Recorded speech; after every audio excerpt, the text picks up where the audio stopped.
Fellas, oh my gosh, we are back and welcome to it. You might see something a little bit different. You might notice a couple things. Maybe this thing down here. Whoa, come on, bro. I did that. There's actually nothing there currently, but I am gonna do that. What you see, this little topic bar at the bottom, I built out. Will it remain there? I am not sure. Can I continue this? Is it even gonna be there when you see the video? I don't know. I've made it, but I wanted to make a couple changes to the style of video because my videos were getting longer and they were very pieced up into, I didn't want to be pigeonholed into one topic. So the plan is we're going to have this extended video, a longer video covering a bunch of things. Then I'll break it into smaller videos so you can get a little bite size if you just want to tune into the heat at 170 or upcoming announcements or the current fight card. All those options will be available in a little shorter change, but we're making some changes, man. We're making some changes. If you like what you see, if you don't like what you see, comment down below. Please like and subscribe. That helps me out a bunch, but let's get kicked off, huh? Let's have ourselves a day. I'm pretty jacked up for a couple reasons. First of all, UFC 310, I thought delivered. It was a stacked card top to bottom, and I thought it delivered. So we're gonna chit chat about that right off the top. And we're not really gonna dig in too deep. We're just gonna focus on the top 3 fights. Alexander Pantoja, a little bit of news coming out. Boy, did he look special against Kaya Sakura. And I'm not gonna say it's what I expected, but I knew that there was a path to victory for Alexander Pantoja, and it was the ground game. Like, from what little I had seen out of Kaya Sakura, he's a very much kill or be killed type of fighter. Jump into the pocket and swing big, and that's what he showed us. But Alexander Pantoja, being the true champ he is with a fucking iron chin, that first jumping knee he took, I mean, this dude's chin is crazy. At 125, this guy has got a chin to win, brother. But got Kaya Sakura down to the ground, and that's all she wrote. I think as a UFC debut for Kaya Sakura, it could have gone worse. It didn't go good, but it could have gone worse. I think we saw some flashes. I think the matchup wasn't right for him. Is he going to be the champ of this division? Hard to say at this point. Only time will tell. As long as Alexander Pantoja's there, the answer is probably not. Just with the way he handled that. But I'd love to see him in like a straight up striking matchup. A Steve Erceg, a Brandon Royval, even a Brandon Moreno. I think those are all fantastic matchups where we can really see what Kaya Sakura has to offer, because as much as we saw, we didn't see much. And that's credit to Alexander Pantoja, who has absolutely ran through this division top to bottom. I mean, this guy has really crushed this division, and to some guys done it twice. When we're looking at it right now, I mean, you look at the top 5 in his division. Let me find him. There he is. You look at the top 5 of his division. Brandon Royval beat twice. Brandon Moreno beat twice. Amir Albazi hasn't fought, but coming off a loss to Brandon Moreno. Kai Kara France beaten tough. That seems like the most realistic matchup if we're just talking about the top 5. And then Tatsuro Tara also coming off a loss to Brandon Royval. That's your top 5. 2 guys coming off of losses, 2 guys that he's beaten twice, and 1 guy that he's beat unofficially once. I mean, this guy is fucking running through him, dude. How good does Alexander Pantoja look? And he's exciting. You think about it, Alexander Pantoja headlined 2 cards this past year. First one being in Brazil against Steve Erceg. A fantastic fight, a fun fight, a very competitive matchup with Steve Erceg. Second one, Bilal Shavkat falls out. Alexander Pantoja takes the helm and then just shuts out Kaya Sakura, a rising champ coming over with a lot of hype. Looked the part. But Alexander Pantoja put the fucking work on him. Like I said, Kaya Sakura kind of feels next. He called out Mighty Mouse. I mean, good call out. You might as well shoot a shot and see what happens. From all things that I've heard out of Mighty Mouse, he was on the Ariel Helwani show this week. He's not coming back. He said it on Twitter. He said it on the Ariel Helwani show. He's not coming back. The other kind of fun matchup that's lingering there, Davidson Figueiredo said he's interested in going down. I'd love to see that fight. Davison previously beat Alexander Pantoja. Let me actually look at how that was done. Let's see.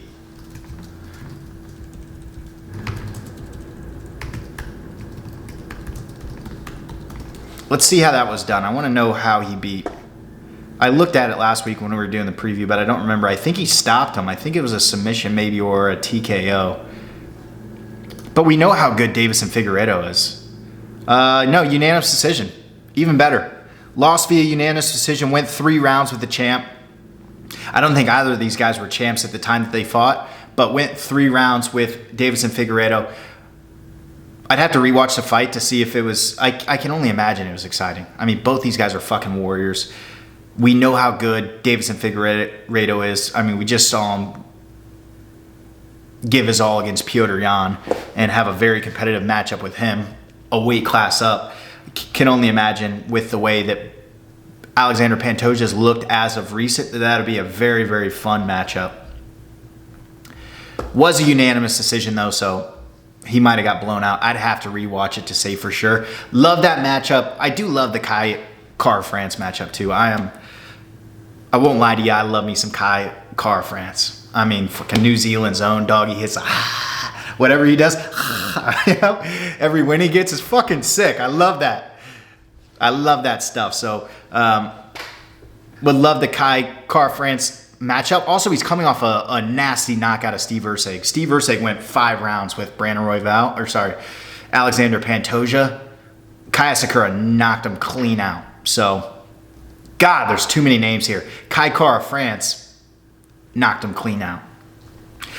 The other fight, the People's Main Event, incredible matchup. Shavkat Rakhmonov versus Ian Garry. What do we think about this, fellas? I mean, honestly, what do we think about this? It felt like a little bit of the shine came off of Shavkat, even in a win. Feels like Ian Garry has been the talk of the town since the fight ended. And it's true, no question in my mind, Shavkat won by rounds. When I was live scoring it, I think I had it 1-2-4 for Shavkat, 3-5 for Ian Garry. But the first 2 rounds, really not much happened. The first 2 rounds were a lot of clinch work on the fence. Not a lot of things landed. If we're looking at the punch stats, I mean, it was like 13, 14 punches around for the first 2 rounds. Third round, Ian started opening up a little bit more. The leg kick started to land. He had a nasty slap head kick. 4th round, Shavkat got Ian to the ground, put a little bit of that pressure on him. In the 5th round, which was the big one, Ian got Shavkat's back, almost choked him out. I don't know how close almost is, but what a gutsy performance by Ian Garry, taking that short notice and then going in there, and you can tell that shoot the box is leveling up his games plenty. I mean, we saw him grapple with MVP. We saw it. And when you watch that fight, you don't go, okay, he's going to take this and use it against Shavkat too. It didn't look at that level yet. But now he's another 6 months or so, whatever the case may be, into that shoot-to-box career. And he just jumped in there. And it wasn't just the back take. It wasn't just the triangle. It wasn't just the rear naked choke. He jumped a couple of submissions. Slid off on one, ended up on his back. I think that's what led to a lot of the shit in the 3rd round was Ian jumped to submission there. I think it was a standing Darce or something like that. But it truthfully is like, that's a bad motherfucker. Shoot the box is rubbing off on that boy. I mean, this is a big guy at 170 banging. The only thing that I wish we got out of Ian Garry is a little bit more urgency in those early rounds, and then to show off, I mean, he didn't look spectacular on the feet. He did land some good leg kicks, like I said. Had a snappy high kick that was landing, albeit was blocked, but a snappy little high kick. But you didn't really see him manage the distance as well as you might have wanted him to, for him to be able to pick up that win. I mean, the first 2 rounds just shoved against the fence. That footwork could have got him in and out of there. We didn't really see that, which is what we were kind of expecting, was to him to be on his bike, using his angles and kind of piecing up Shavkat on the feet, because Shavkat is there to be hit. I mean, if you look back at that Jeff Neal fight, I mean, these guys were banging. It wasn't a one-sided affair. That being said, we did get some news out of Daniel Cormier saying Shavkat had a torn MCL going into that fight, which definitely affects your performance. I don't want to take that away from Shavkat. Feels a little weird after a win to be like, well, I had an injury, and granted it wasn't him. Daniel Cormier said it, not Shavkat. But a winner nonetheless. They're kind of making excuses for the performance. I still think Shavkat's a bad motherfucker, and I actually almost like that this happened because it makes the Bilal fight that much more interesting. I still think that he's earned that title shot. He gave Ian Gary, I mean, speak about Ian Gary taking a short notice fight. He gave Ian Gary an opportunity. He had a title fight. He could have waited for it. Especially now knowing that he was injured, torn MCL. I'm sure that he knew this. I'm sure he knew this. I want to say the fight got announced maybe 3, 4, 5 weeks ago, whatever the case may be. Maybe it happened relatively recently, but regardless, he had a title shot and still gave Ian Gary a shot. So we got to give a lot of credit to Shavkat for that. And I think it only made the Bilal fight more interesting. I think that the overall sentiment was that he was going to walk through Bilal, and that'll be that. But leaving the fight, you're like, damn. I mean, we saw how Ian Gary wrestled him. What's Bilal going to do? It gets you just a little bit more excited. There feels like there's some more tension. I wonder what the actual line is for that.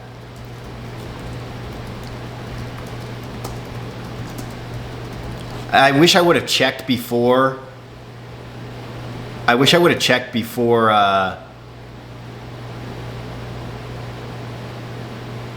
Bilal Muhammad plus 175, Shavkat minus 210. I wish I would have checked what it was before the fight got canceled. I'm guaranteeing that shrunk a little bit. So it's going to be exciting. Honestly, the matchup almost now seems like it favors Bilal. Shavkat's still a fucking savage, still has high pressure, and he does swing to kill. I mean, he landed some big shots on Ian Gary. Although few and far between, he had some big overhands that landed on Ian Gary. So excited about that. The other kind of weird one was Cyril Gane and Alexander Volkov. That whole thing's a mess now. The heavyweight division is a mess. First of all, we got the two at the top that aren't fighting each other, John Jones and Tom Aspinall. Now we have the two top contenders, and if the UFC had their way, Cyril Gane won that fight and did it in a dominant fashion. It just didn't happen. Not only did he not win in dominant fashion, but he won a decision that a lot of people thought he lost. So that whole division is a fucking mess right now. I'm interested to see how they wiggle their way out of it. Hopefully we can get the Tom and John fight done, because we can't. Do you give the shot to Cyril? Do you give it to Volkov? If John's going to vacate, or they're going to force Tom to fight another interim fight, who do you give it to? Who do you give it to? I would, if you're just asking me, I'd prefer to see the Cyril fight, only because he's already fought and beat Volkov. But I mean, the way that those guys wrestled, I don't feel like either of them are going to be a super competitive matchup for Tom. It just seems like he's kind of levels above right now, although Alexander Volkov has looked better of recent. I mean, the first fight, he got tapped out pretty quick. So I don't know if anything different is going to happen in the second fight, but weird. The heavyweight division is a certified mess right now. Let's talk about some other news in the world of UFC, because we had a lot of little chunks this week and a lot of interesting little things that popped out. First of all, speaking of the 170-pound division and what's happening in that world, this division is red hot right now. I mean, if there's any division to watch in 2025, I think it is the 170-pound division. We had a couple announcements. Not actually announcements. Two things. Carlos Prates is looking to fight. We heard it after his last fight. He's looking to fight in Australia. And they're trying to make, it's not official yet, but they're trying to make that Jack Della Maddalena fight. That is fan-freaking-tastic. That is a great matchup with two bangers, dog. I mean, two guys, heavy hands, prefer to box. There's not going to be any takedowns here, if you ask me. That would be a fantastic fight in Australia, so I'm hoping that comes to fruition. I kind of hate the fact that they're kind of killing off one of these two. But you see with the Ian Gary fight, if it's a competitive fight, it just means you're a fight out. Like Ian Gary, I fully expect, if his next fight is a win, that he gets the next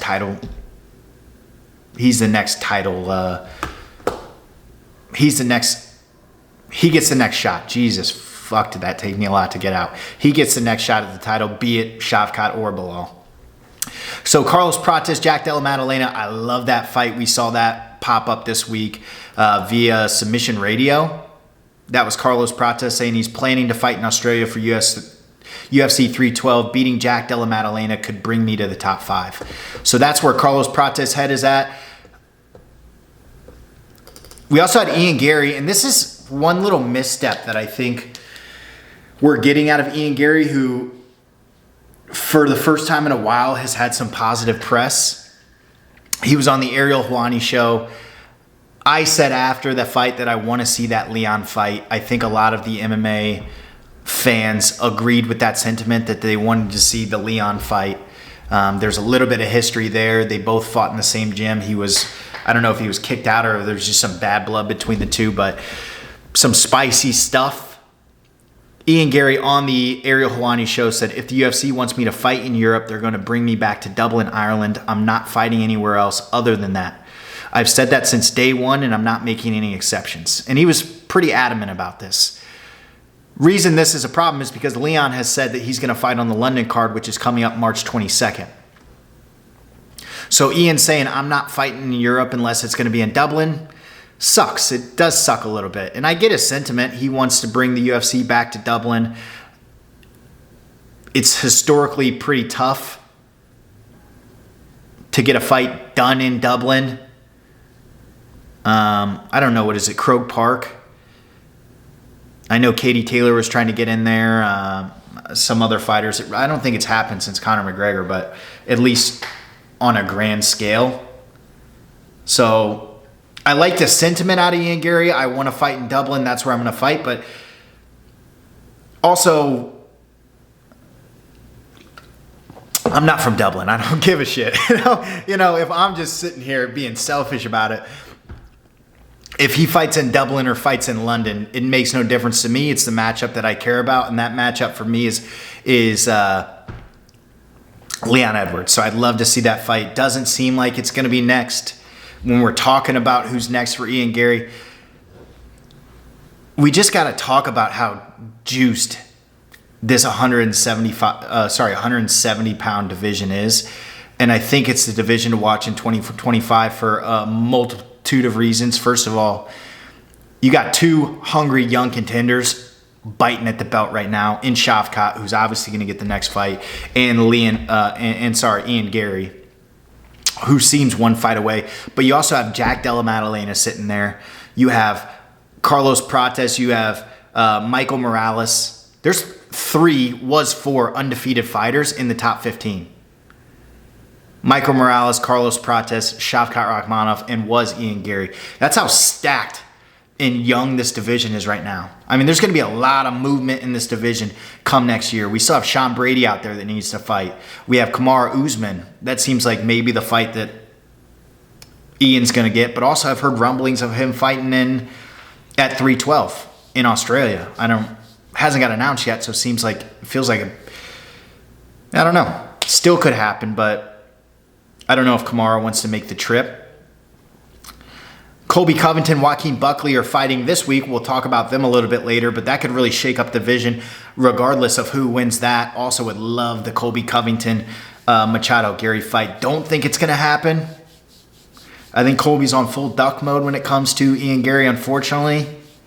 He's made some comments at the press conference this week that, he's just in classic Colby form. He's like, oh, your wife's got to make a video, blah, blah, blah, blah, blah, blah. No. Obviously they're not going to do that. And the only reason that you're fighting Joaquin Buckley is because you said no to Ian Gary. Let's be honest about it. The only reason that Ian Gary and Joaquin Buckley was made in the first place is because Colby said no. Let's be honest about it. If we're being completely transparent here, Colby, it's because you said no. The UFC would have much rather made that fight than Joaquin Buckley. And the fact that you're available, clearly, because when Ian got moved, you stepped right up. The fact that you're available kind of...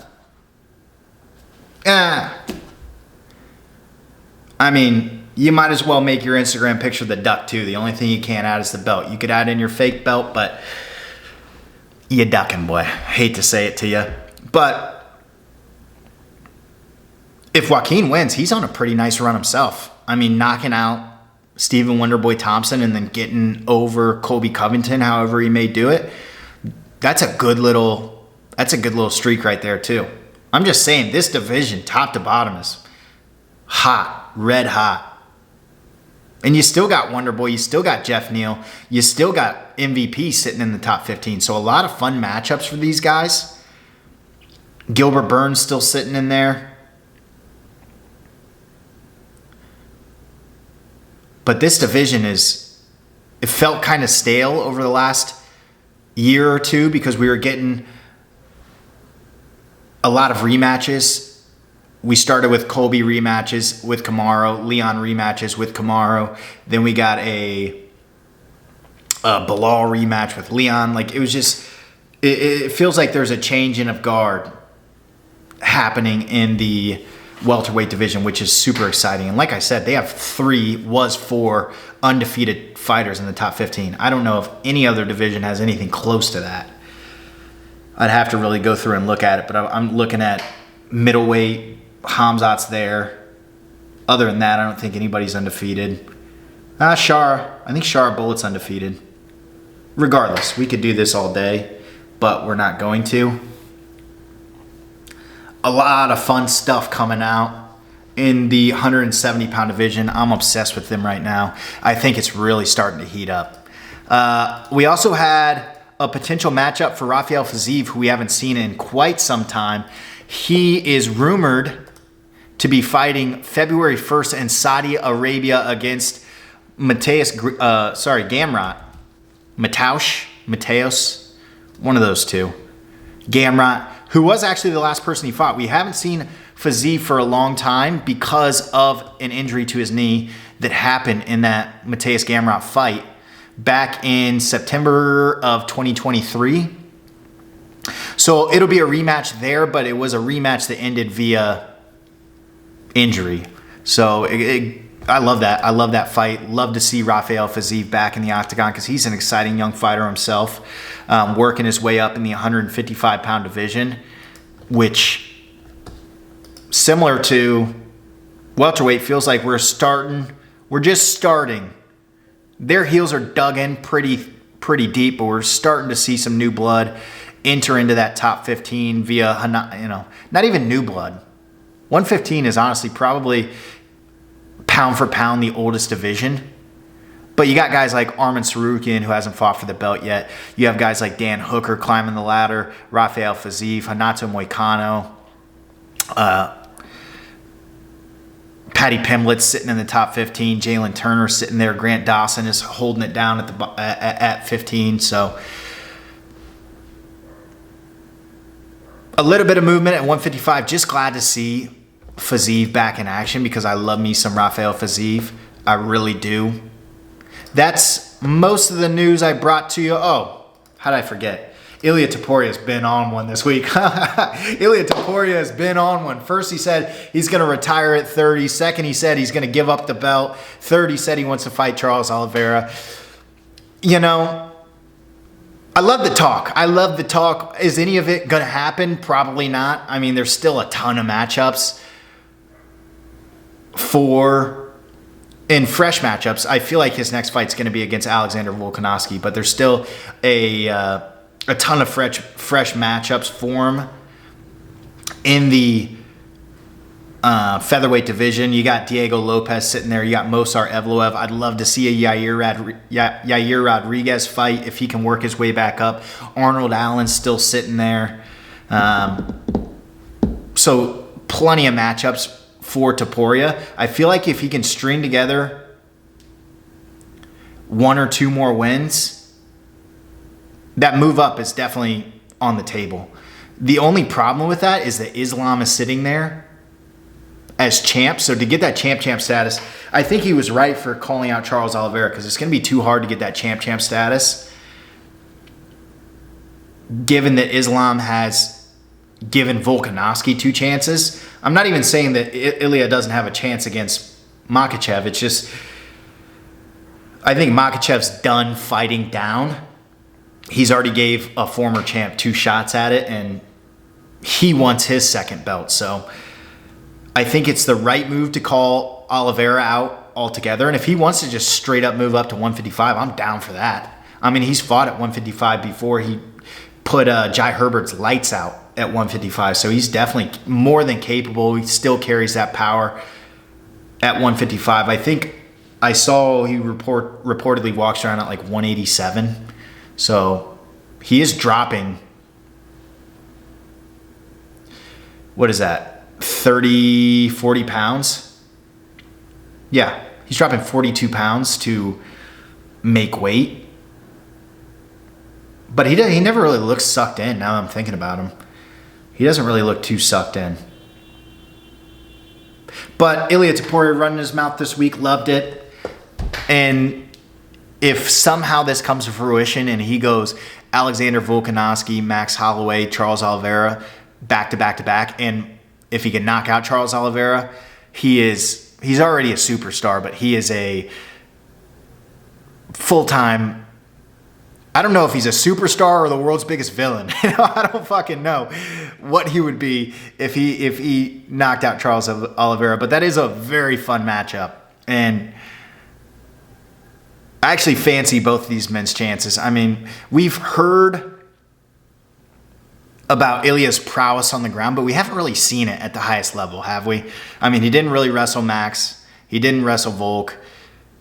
The last time we saw him wrestle-ish was Bryce Mitchell, which wasn't much. A takedown here. Actually, he got taken down as well, so wasn't much. Charles Oliveira can submit anybody. No questions asked. So would be a fantastic matchup. Don't think we're getting it, but some fun stuff out of the great Ilia Topuria this weekend. Glad he was chiming off. Other announcements. We had a lot of fight announcements this past week. A handful of them we already knew, but we did get a couple announcements at UFC 310, and that was for UFC 312 in Australia. We did get a main event for UFC 312, which is exciting. We got Sean Strickland, DDP 2. On a scale of 1 to 10, I'm like a 6 for this rematch, to be honest with you. I don't hate it, don't love it. I think of all the people that Sean Strickland has fought as of recent, I actually think that DDP is the best matchup for him. I mean, we saw him beat Israel Adesanya in Australia, by the way. Sean Strickland might just be on another level in Australia. So going back to Australia, I don't know if it favors the boy or not, but he clearly performs very well there, or at least has in the past, and gets a lot of love from the fans. But we saw him beat Adesanya. Then he actually had a very back and forth fight with Dricus du Plessis. A lot of these Sean Strickland fights, although they sound like they're going to be fun, like him and Paulo Costa, who was after that, they just kind of end up in titter tats. Same with Jared Cannonier. Same with, I don't know who else he fought. Even Izzy a little bit. It was just kind of, he's a very technical fighter. He doesn't really extend himself and get into these wars that you'd assume he's, like if you just watch the press conference, you're like, this guy's a wild boy.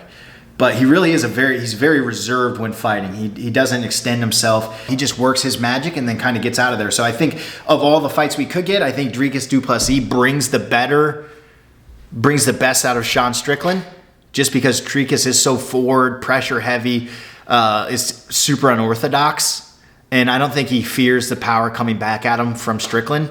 I don't think really anybody does, but Dricus definitely walks into it. So I like that. We also got Zhang Weili and Tatiana Suarez. That should be a good matchup. Who do I favor in that? I don't really know. I mean, we haven't seen a ton of Tatiana Suarez. She had a big break. She came back. She came back and she beat Jessica Andrade in the second round via submission. She's a big girl. That's the one thing I can say about her. She's a big girl. She's very capable on the ground. She's got nasty submissions. But Zhang has looked fantastic as of late. She's very well-rounded. I think she's definitely going to have the advantage in the stand-up.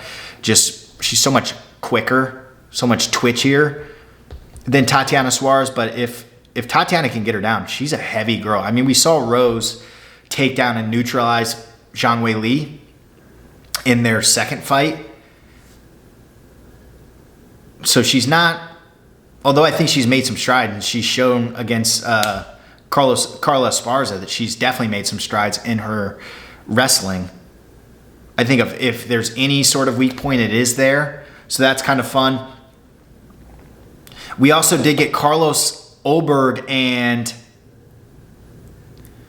Jan Blachowicz announced for UFC London March 22nd. We talked about UFC London, hoping that we get Leon and Ian Gary earlier. We're not getting them, most likely, unless Ian changes his tune. But we are getting Carlos Oberg and Jan Blachowicz, which is, in my mind, actually, I don't know. I was going to say it's a number one contender fight, but I don't know. Because we're getting Yuri and Jamal Hill at 311. So I think whoever makes the biggest statement is probably next in line for Alex Pereira between those two. Jan Blachowicz, his last fight was against Alex Pereira a handful of years back in Salt Lake City. Carlos Oberg has got that great story. I know I talked about it. I was urging this on. If you watched my content before, I brought it up twice. But I thought there was a chance just with Magomed's scheduling in Ramadan that a guy like Carlos Oberg might get shoved up to the top because he's got that city kickboxing story behind him in Israel Adesanya. I think that matchup is fun.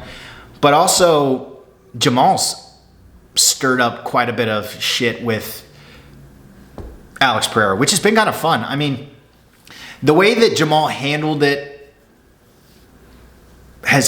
loss to Alex Pereira has been cringy at times, but to be honest with you, I think it's still a good fight. I mean, I don't really want to see him fight Yuri again. He's KO'd him twice. So I'm hoping that we can get Jamal Hill through, and that does create a pretty big, even though he's lost and was knocked out as well, I think it's a better matchup. But if Carlos Oberg or even Jan Blachowicz can really make a statement, I think they could take over that number one spot, seeing as both of those guys have already lost via knockout to Alex Pereira. Although I do love the antics of Jamal Hill right now. He's bringing me back in a little bit. I mean, when they were going into that first fight, I thought that might be the matchup, just because Alex Pereira has big power. Jamal Hill has the same power. They both have hands. I mean, the dude's nicknamed Sweet Dreams. He's known for, on his rise, was known for knocking the fucking brakes off of people. Like Johnny Walker, slept him. And then he went out and to win the belt, he went 5 rounds with Glover Teixeira and looked like great. Didn't knock him out, but was like just piecing him up. Wrestling defense was fantastic. And just looked much more sure of himself on the feet. Wasn't as wild. I mean, really technically looked really, really good in that Glover Teixeira fight. So, would actually kind of be excited for that. But I'm hoping Carlos Oberg can make a statement, because I just think that story with City Kickboxing is so good. And maybe that overtakes it. But movement at light heavyweight, we needed it. I don't know when exactly the Magomed fight's going to happen. I assume June, maybe July. That might be an international fight week type of fight. But that's okay because it seems like we have the next two up are going to be, one's fighting in March, one's fighting in January. So those guys are going to need some time to turn around anyways. That, I believe, is all that we got as far as fight announcements that I can think of or that were notable. 311, of course, is coming up in January. We'll talk about that when that comes, but that card is absolutely stacked. Headlined by Islam Makhachev and Arman Tsarukyan, as well as Umar Nurmagomedov and Merab Dvalishvili, who we did have some fun with at the press conference, if you watched that. Merab actually got a lot better. I'll give Merab his props where it's due. Him at the Sphere press conference with Sean O'Malley, I mean, he was a wreck. And he's still kind of a wreck. He would start talking and it felt like he didn't know when to stop. And he's hard to understand, so he was a certified wreck at that Sean O'Malley Sphere press conference. Did a much, much better this time. It seems like there's a lot of heat between him and Umar that's kind of drawing in my attention a little bit more. So props to Merab Dvalishvili. Props to Umar too, because he was giving it right back. But the jacuzzi line, that was fantastic for Merab. We love to see that. Next up on the docket, we're going to talk about Fight Night. Colby Covington versus Joaquin Buckley. I actually like this fight a lot. And there is a handful of other fun fights on this card. Kind of a legends fight in Cub Swanson, Billy Q. We have Manel Kape, Bruno Silva. That's going to be a big one at flyweight. When we're talking about contenders for Alexander Pantoja, Manel Kape's coming off a loss to Muhammad Mokaev, but that was a pretty boring fight. Bruno Silva's streaking himself. Looks like he's won 4 in a row. So big fight there, drumming up some new business at flyweight. Love to see that. Adrian Yanez is fighting on this card. We got Navajo Sterling. He's coming off the Contender Series. That's another guy out of City Kickboxing, I do believe. I'm pretty sure he had a pretty quick knockout in the Contender Series. I think he was one of the better fighters out of that season. Yeah, decent card overall. A nice fight night. We're fighting in Tampa, so we don't have to, we're getting a better fight card than we would if it was a Apex card to end the year. But Colby Covington, Joaquin Buckley. Some serious stakes here. We talked about the state of 170. It is hot right now, red hot. And either of these guys could catapult themselves back into a title. Like, swear to God, Colby, for a guy that's got 3 chances, 2 with Kamaru, 1 with Leon, if he takes out one of these up-and-comers, and no disrespect to Joaquin Buckley, but I don't think it's going to do the trick. But if he did fight like an Ian Gary or a Jack Della Maddalena and starch them, the Bilal matchup's new. I don't think Colby in his career has fought Bilal Muhammad. I could be wrong. Let me check real quick. No, he has not fought Bilal Muhammad. So the Bilal matchup is new. And if he can go through Joaquin Buckley and then take out like Ian Gary or a Jack Della Maddalena or a Carlos Prates, hard to deny the guy. That being said, this dude's fought like once a year since 2020. I mean, if we're looking back at his fights, it literally is Leon Edwards, his last fight, December of 2023. So it's almost going to be a year since that fight. Then he fought Jorge Masvidal in March of 2022. Usman, November 6th of 2021. Woodley in 2020, and then Usman, the first fight in 2019. So since 2019, he's fought 5 times. Joaquin Buckley's fought 15 in the same time frame.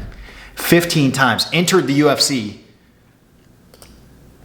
and fought 15 times since in the same time frame that Colby's fought 5. So the level of activity I worry about for Colby, because the last fight we saw him with Leon, he did not look good.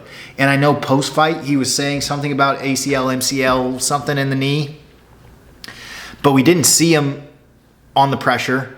We didn't really see his hands go at all. He got out wrestled. He had a moment in the last 3 rounds where Leon was jumping submissions that he got on top and kind of did some work, but it really wasn't close. I mean, 49-46 across all 3 judges' scorecards. He did not look great. So it's hard to say that he's going to look good this time because it's been another year. It's not like there's nothing to erase that memory of him fighting Leon. The Jorge Masvidal fight was not very good. Credit to him, he does have fun fights with Kamaru Usman, but Joaquin's coming off of a pretty nasty knockout. A pretty nasty knockout of Stephen Wonderboy Thompson. Did it in the 3rd round, did it viciously. Really, one shot, kind of jumped in like Mike Tyson, came off his feet, overhand, slept him. And that was... In that fight, I would say a majority of it was standing too, which is pretty impressive when you think about Wonderboy Thompson and how athletic and skilled he is on the feet. I mean, we had 2 takedowns in round 1, 2 takedowns in round 2, 0 in round 3, but that ended pretty quickly. But Stephen Wonderboy didn't spend a lot of time on the ground. It wasn't like he got on the ground and got dominated there. Most of this fight was on the feet.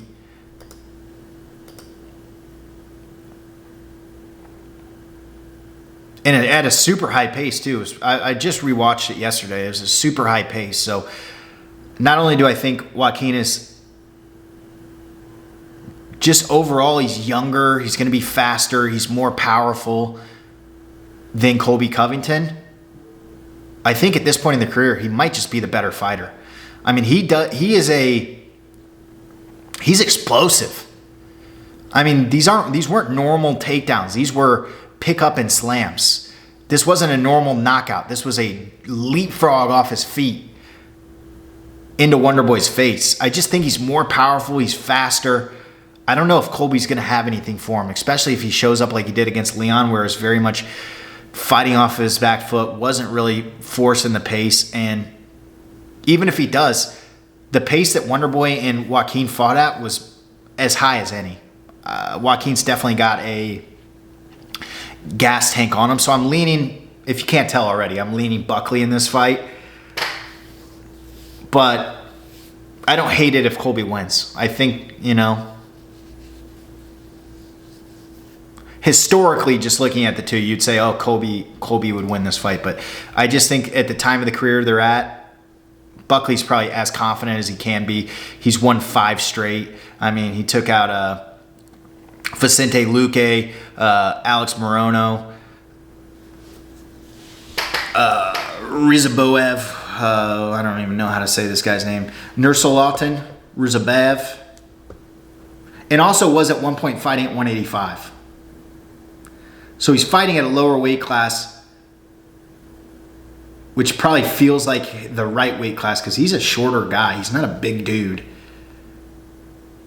But he doesn't have to deal with the range of Wonderboy Thompson. I think he's going to be able to get to Colby a lot easier than he did. And I just think that he'll be able to either impose his own wrestling or neutralize Colby's wrestling. I don't think that Colby's going to be able to hold him just with how explosive Joaquin is, and I think it's going to be trouble on the feet. I wouldn't be surprised. Colby's got a good chin. I wouldn't be surprised if it goes the distance, but I also would not be surprised if... I don't think knockout. I don't think clean knockout, but I would say ground and pound TKO. I could see that happening for Joaquin Buckley. So I think it's going to be Joaquin, but a decent little matchup. I think it's a tough step up for him, just with the skills that Colby does have. He definitely held the advantage over Wonderboy when it came to wrestling.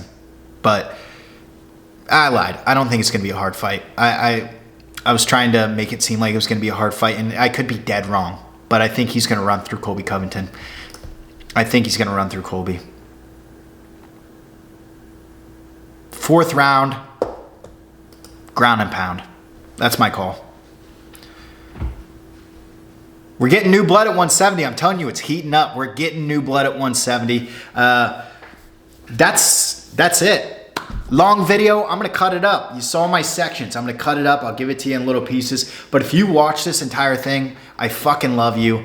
Really means a lot. This is something I started up in September, and it's been a learning experience. I'm constantly trying to get better and make it more entertaining for you and for myself, and just expanding in the world of combat sports. So I appreciate you for watching. If you watch this entire thing, you are, you're my, I love you. I don't know what else to say. Thank you. Peace, love. Till next time.